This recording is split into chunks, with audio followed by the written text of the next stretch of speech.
nagpunta ako agad dito. Kumusta si Orang? She's okay. Mabuti naman. Pwede na tayong malis.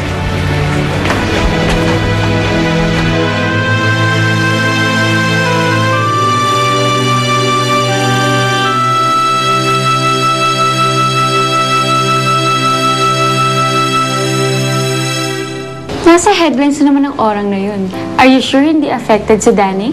May gusto lang akong malaman, Danny. Tuloy pa ba ang kasal? Matutuloy pa rin ang kasal.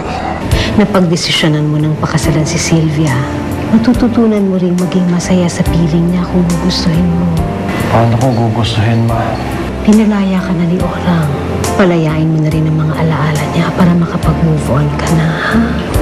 Magiging maayos na ang lahat at hindi na tayo magkakaiwalay. Yun ang akala mo.